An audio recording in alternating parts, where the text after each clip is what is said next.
ترند سندوتشات الكفته المشويه هنعملها في البيت بالعيش بتاعها، بس انا عملته بعيش ما بين البلدي والبيتا. العجينه هحتاج لها كوبايتين ميه، ومعلقتين صغيرين خميره، ومعلقه سكر، واربع كوبايات دقيق ورشه ملح. وهبدا بقى اعجنها كويس قوي حوالي 10 دقايق.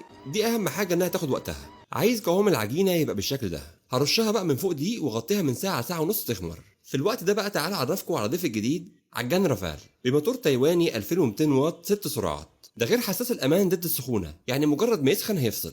ده غير انه 3 في 1 بنفس كفاءه الموتور. خلاط وكمان مفرمه. وبما ان المفرمه موجوده فهفرم فيها قطع اللحمه بنسبه 30% من الدهون. والميزه ان كل جزء في الجهاز بياخد عزم الموتور كله، وجسم المفرمه الومنيوم بيور.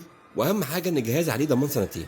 هضيف عليها بقى بصل مفروم ومتصفي، وبحب اضيف عليها بقدونس مفروم، واتبلها بالملح والفلفل. هعجنهم بقى مع بعض كويس قوي، وهبدا اصبع الكفته ورصها في صينيه واشويها في الفرن تحت الشوايه. وهاخد جزء من العجينه وانزله في زيت وكوره بالشكل ده، وانزله على الرده واسيبه يرتاح ربع ساعه. بعد كده اخدها افردها على شويه رده واسويها في الفرن او على الطاسه. هي هتاخد دقايق تحمر من جانب، اقلبها الناحيه التانيه، ولما يستووا لازم اخرجهم واغطيهم.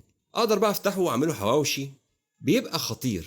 ولما بقى الكفته تخرج وتبقى بالجمال ده، ابدا اعمل السندوتشات. شايفين شكل العيش؟ نفرد بقى صوص طحينه، جرجير، بصل، طماطم، وطبعا الكفته. ومش محتاجه كلام كتير، انتوا عارفيني في الكفته ما بهزرش، والطعم حدوته. وبألف هنا.